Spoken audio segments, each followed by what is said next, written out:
ಎಲ್ಲ ಆತ್ಮೀಯ ಬಾಂಧವರಿಗೂ ನನ್ನ ಶಂಶನಾರ್ಥಿ. ನಿಮ್ಮೆಲ್ಲರಿಗೆ ಗೊತ್ತಿರೋ ಪ್ರಕಾರ ನಾನು ಇಂಡಿಯನ್ ರೇಖಿಯ ಗ್ರ್ಯಾಂಡ್ ಮಾಸ್ಟರ್ ಆಗಿ ವರ್ಕ್ ಮಾಡ್ತಾ ಇದ್ದೀನಿ. ಇವತ್ತು ರೇಖಿಯನ್ನ ಕುರಿತು ಒಂದಿಷ್ಟು ಸ್ಪಷ್ಟೀಕರಣ. ರೇಖಿಯಲ್ಲಿ ಸಾಕಷ್ಟು ಪ್ರಕಾರದ ರೇಖಿಗಳನ್ನ ನಾವು ನೋಡ್ತೀವಿ. ಅದರಲ್ಲಿ ಮೊಟ್ಟ ಮೊದಲು ನಮ್ಗೆ ಅರ್ಥ ಮಾಡ್ಕೊಂಡಿರುವಂತಹ ರೇಖಿ ಯಾವುದು ಅಂದ್ರೆ ಉಸುಯಿ ರೇಖಿ. ಅದು ಜಪಾನೀಸ್ ರೇಖಿ ಅನ್ನುವಂತ ಹೆಸರಿನಿಂದ ಸಮೇತ ನಾವು ಕರಿತೀವಿ. ಹಾಗಾಗಿ ಉಸುಯಿ ರೇಖಿಯನ್ನ ಬಿಟ್ರೆ ಇವತ್ತು ಸಾಕಷ್ಟು ಪ್ರಕಾರದ ರೇಖೆಗಳನ್ನ ನೋಡ್ತೀವಿ. ಅಂದ್ರು ಚೈನಾ ದೇಶದಲ್ಲಿ ನಡೆಯುವಂತಹ ರೇಖಿ ಒಂದು ಸ್ವಲ್ಪ ಸಪರೇಟ್ ಆಗಿ ಬೇರೆ ರೀತಿಯ ಸಿಂಬಲ್ಸ್ ಗಳನ್ನ ಅವ್ರು ಯೂಸ್ ಮಾಡ್ತಿರ್ತಾರ. ಟಿಬೇಟಿಯನ್ ದೇಶದಲ್ಲೂ ಸಮೇತ ಒಂದು ರೀತಿಯ ರೇಖೆಯನ್ನ ಅವರು ಯೂಸ್ ಮಾಡ್ತಾ ಇದ್ದಾರೆ. ಅದೇ ರೀತಿ ರಾಜಕ್ರಿಯ ರೇಖಿ ಅಂತೇಳಿ ಬರುತ್ತೆ. ಅದಾದ ನಂತರ ಮನಿ ರೇಖಿ ಅಂತೇಳಿ ನಾವು ನೋಡ್ತಾ ಇದ್ದೀವಿ. ಜೊತೆಗೆ ಕರುಣಾ ರೇಖಿ ಅನ್ನುವಂತ ರೇಖಿ. ಈಗೀಗ ಮತ್ತೆ ಟ್ರೆಂಡ್ ಅಲ್ಲಿರುವಂತಹ ಹನುಮಾನ್ ರೇಖಿ, ದೇವಿ ರೇಖಿ, ಶಕ್ತಿ ರೇಖಿ, ಈ ರೀತಿ ಸಾಕಷ್ಟು ಪ್ರಕಾರದ ರೇಖಿಗಳನ್ನ ನಾವು ಸಮಾಜದಲ್ಲಿ ನೋಡ್ತಾ ಇದ್ದೀವಿ. ಕಲಿಯೋರು ಕಲಿತಾ ಇದ್ದಾರೆ, ಕಲಿಸೋರು ಕಲಿಸ್ತಾ ಇದ್ದಾರೆ. ಹಾಗಾದ್ರೆ ನಾನ್ ಮತ್ತೆ ಯಾವ ರೇಖೆಯನ್ನ ತಗೊಂಡು ನೀವು ಎದುರಿಗೆ ಬಂದೀನಿ ಅಂತ ನೀವು ದಯವಿಟ್ಟು ಕನ್ಫ್ಯೂಸ್ ಆಗ್ಬೇಡ್ರಿ. ಈ ಎಲ್ಲಾ ರೇಖೆಗಳ ತಾಯಿ ಬೇರು ಯಾವ್ದಿದೆ ಅಂದ್ರ ಅದು ಭಾರತೀಯ ರೇಖಿ. ನಮ್ಮ ಸನಾತನ ಸಂಸ್ಕೃತಿ ಪ್ರತಿಬಿಂಬಿಸಿರುವಂತ ಋಗ್ವೇದದ ಮೂಲ ಎನರ್ಜಿಯ ರೇಖೆ ಯಾವುದು ಅಂದ್ರೆ ಅದು ಇಂಡಿಯನ್ ರೇಖಿ. ಹಾಗಾಗಿ ಈ ಇಂಡಿಯನ್ ರೇಖೆಯಲ್ಲೇ ಬರುವಂತ ರೇಖೆಗಳ ಇಷ್ಟೆಲ್ಲಾನು ನಾನು ನಿಮ್ಗೆ ಹೆಸರನ್ನ ಹೇಳಿ. ಕೆಲವೊಂದು ಸಲ ನಮ್ಗೆ ಡೌಟ್ ಬರುತ್ತೆ, ಇಲ್ಲಿ ಮನಿ ರೇಖೆ ಅಂತೇಳಿ ಮಾಡ್ತಾರೆ, ಹಾಗಾದ್ರೆ ರೇಖಿ ಮಾಡೋದ್ರಿಂದ ನಮ್ಗೆ ಹಣಕಾಸಿನ ಪೂರೈಕೆ ಆಗುತ್ತಾ ಅಥವಾ ನಮ್ಗೆ ಹೇಳಿದ್ದೆಲ್ಲ ಸಿಗುತ್ತಾ? ನಿಮ್ಗೆ ಒಂದು ಮಾತನ್ನ ಹೇಳ್ತೀನಿ, ನೀವು ಬರೀ ಹೀಲಿಂಗ್ ಮಾಡ್ಕೊಳ್ತೀನಿ, ಮೆಡಿಟೇಷನ್ ಮಾಡಿ ನಾನು ಮನೆಯೊಳಗಿರ್ತೀನಿ ಅನ್ನೋ ಹಣ ಬರೋದಿಲ್ಲ. ನೀವು ಮೆಡಿಟೇಷನ್ ನ ಜೊತೆಗೆ ಮೆಹನತ್ ಮಾಡೋದು ಇದೆ. ಮೆಹನತ್ ಅಂದ್ರೆ ಕಷ್ಟ ಪಡ್ಬೇಕಾಗುತ್ತೆ.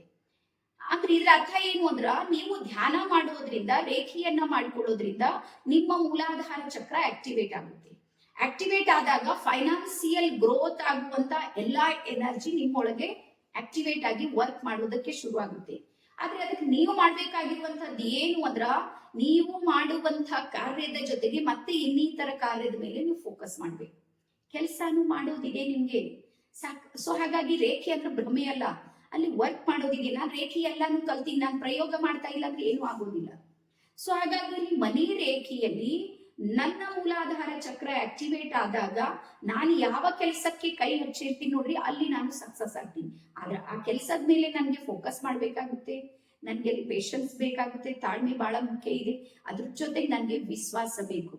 ಯಾವಾಗ ನಾನು ರೇಖೆಯನ್ನ ಕಲ್ತೀನಿ ಅಂದ್ರೆ ಬ್ರಹ್ಮಾಂಡ ಯಾವಾಗ ನನ್ ಜೊತೆಗೆ ಜೋಡಿಸ್ಕೊಂಡಿದೆ ಅಂದ್ರ ಬ್ರಹ್ಮಾಂಡ ನನ್ಗೆ ಸಹಾಯ ಮಾಡೇ ಮಾಡುತ್ತೆ. ಹಾಗಾಗಿ ಇವತ್ತು ಬೇಕಾದ್ರೆ ನೋಡ್ರಿ, ಜಗತ್ತಿನ ಎಷ್ಟೆಲ್ಲಾ ಸ್ಪಿರಿಚುವಲ್ ಗುರುಗಳನ್ನ ನೀವು ನೋಡ್ರಿ, ನಾನು ಯಾರ್ದು ಹೆಸರನ್ನ ತಗೊಳ್ಳೋದಿಲ್ಲ. ಅವ್ರು ಎಲ್ಲಿದ್ದಾರೆ ಅಲ್ಲೇ ಇದ್ದಾರೆ. ಆದ್ರೂ ಎಲ್ಲಾ ಕಡೆಯಿಂದ ಹಣ ಅವ್ರ ಕಡೆಗೆ ಸುರಿದು ಬರ್ತಾ ಇದೆ. ನಿಮ್ಗೆಲ್ಲರಿಗೂ ಗೊತ್ತಿಲ್ಲ. ಅವ್ರು ಒಂದು 100 ಕೋಟಿ ರೂಪಾಯಿದು ಪ್ಲಾನ್ ಹಾಕಿದ್ರೆ ಅದು 100% ಆಗುತ್ತೆ. ಎಲ್ಲಿಂದ ಆಗ್ತಾ ಇದೆ? ಅವ್ರ ಮೆಡಿಟೇಷನ್ ಪವರ್ ಇದೆ ನೋಡ್ರಿ, ಅಷ್ಟು ಎನರ್ಜಿಯನ್ನ ಎಳೆದುಕೊಂಡು ತರುತ್ತೆ.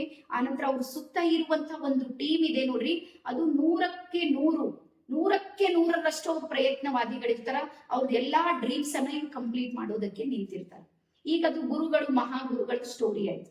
ಈಗ ನಮ್ಮಂತವ್ರು ಏನ್ ಮಾಡ್ಬೇಕು? ಸಾಮಾನ್ಯರು, ಜನಸಾಮಾನ್ಯರು, ನಾವು ಮಧ್ಯಮ ವರ್ಗದರು, ನಮ್ಗೆ ಯಾವ ರೀತಿ ಇದು ಸಪೋರ್ಟ್ ಮಾಡುತ್ತೆ ಅಂದ್ರ, ನಮಗೂ ಸಮೇತ ನಮ್ಮ ಸುತ್ತಲ್ಲಿ ಇರುವಂತ ಎಷ್ಟು ಎಲ್ಲಾ ಜನ ಇದಾರೆ ನೋಡ್ರಿ, ಅವರು ಸಮೇತ ನಮಗೆ ಬಲವಾಗಿ, ಬೆಂಬಲವಾಗಿ ನಮ್ಗೆ ಸಪೋರ್ಟ್ 100% ಮಾಡ್ತಾರೆ. ಆದ್ರೆ ಆ ಸಪೋರ್ಟ್ ಮಾಡೋದಕ್ಕೆ ನಿಮ್ ಹತ್ರನೂ ಆ ಎನರ್ಜಿಯ ಅವಶ್ಯಕತೆ ಇದೆ.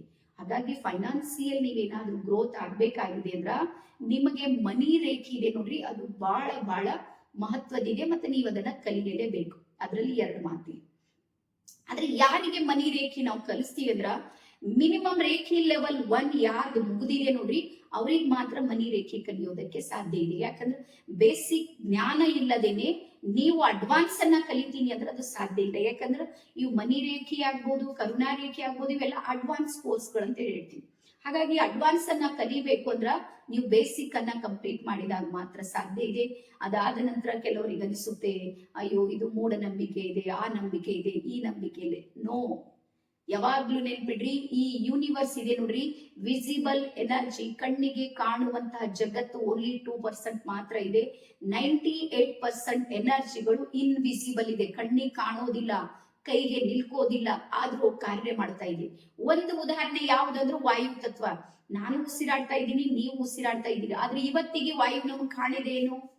ಕಣ್ಣಿಗೆ ಕಾಣ್ತಾ ಇಲ್ಲ. ಆದ್ರೆ ಇಡೀ ನಮ್ಮ ಜೀವನ ಯಾವ್ದ್ರ ಮೇಲಿದೆ ಅಂದ್ರೆ ಯಾವ್ದು ಕಣ್ಣಿಗೆ ಕಾಣ್ತಾ ಇಲ್ಲ ನೋಡ್ರಿ, ಅದು ನಡೆಸ್ತಾ ಇದೆ. ಸೇಮ್ ಅದೇ ರೀತಿ ಬ್ರಹ್ಮಾಂಡದ ಅನಂತ ಶಕ್ತಿ ಕಣ್ಣಿಗೆ ಕಾಣೋದಿಲ್ಲ, ಕೈಗೆ ನಿಲ್ಕೋದಿಲ್ಲ. ಆದ್ರೆ ಯಾರು ಆ ಎನರ್ಜಿಯ ಜೊತೆಗೆ ಜೋಡಿಸ್ಕೊಳ್ತಾರೆ ನೋಡ್ರಿ, ಅವ್ರಿಗೆ ಅದು ಸಂಪೂರ್ಣ ಸಪೋರ್ಟ್ ಮಾಡುತ್ತೆ. ಹಾಗಾಗಿ ರೇಖಿ ನೇರವಾಗಿ ಬ್ರಹ್ಮಾಂಡದ ಶಕ್ತಿಯೊಂದಿಗೆ ಜೋಡಿಸ್ಕೊಳ್ಳೋದಕ್ಕೆ ನಮ್ಗೆ ಸಪೋರ್ಟ್ ಮಾಡುತ್ತೆ. ಈ ಬ್ರಹ್ಮಾಂಡದ ಶಕ್ತಿಗೆ ನಾವು ದೇವರು ಅಂತ ಹೇಳ್ತೀವಿ, ಪರಮಾತ್ಮ ಅಂತ ಹೇಳ್ತೀವಿ, ಅಥವಾ ಆಯಾಯ ಧರ್ಮದವರೆಲ್ಲ ಅವರವರ ಹೆಸರುಗಳನ್ನ ಹೇಳ್ತಾರೆ. ಹಾಗಾಗಿ ನಾವು ಪರ್ಟಿಕ್ಯುಲರ್ ಒಂದು ಹೆಸರನ್ನ ಹೇಳಿದಾಗೆ ಮತ್ತೆ ನಮ್ಗೆ ಒಂದು ಧರ್ಮದ ಚೌಕಟ್ಟಿಗೆ ಅಥವಾ ಒಂದು ಜಾತಿಯ ಚೌಕಟ್ಟಿಗೆ ಸಿಲುಕಿಸುವಂತ ಒಂದು ಸ್ಥಿತಿಗತಿಗಳನ್ನ ನಮ್ಮ ಸಮಾಜದಲ್ಲಿ ನೋಡ್ತೀವಿ. ಹಾಗಾಗಿ ವಿಶೇಷವಾಗಿ ನಾವು ಟ್ರೈನರ್ಸ್ ಇದನ್ನ ಬ್ರಹ್ಮಾಂಡದ ಶಕ್ತಿ, ಯೂನಿವರ್ಸಲ್ ಪವರ್ ಅನ್ನುವಂತ ಹೆಸರಿಂದ ಕರಿತೀವಿ. ಹಾಗಾಗಿ ನಿಮಗೂ ಸಮೇತ ನಿಮ್ಮ ಬ್ರಹ್ಮಾಂಡ ನಿಮ್ಮ ಜೊತೆಗೆ ಜೋಡಿಸ್ಕೊಳ್ಬೇಕಂದ್ರ ರೇಖಿ ಇವತ್ತು ಅಗತ್ಯ ಇಲ್ಲ, ಅನಿವಾರ್ಯ ಇದೆ. ಹಾಗಾಗಿ ಅಟ್ಲೀಸ್ಟ್ ಬೇಸಿಕ್ ರೇಖಿ ಆದ್ರೂ ನೀವೆಲ್ಲರೂ ಮಾಡ್ರಿ ಅಂತ ಹೇಳ್ತಾ ಎಲ್ಲರಿಗೂ ಇನ್ನೊಂದು ಸಲ ಶರಣಾರ್ಥಿ. ಧನ್ಯವಾದ. ಶುಭವಾಗ್ಲಿ. Thank you. ಬಾಯ್.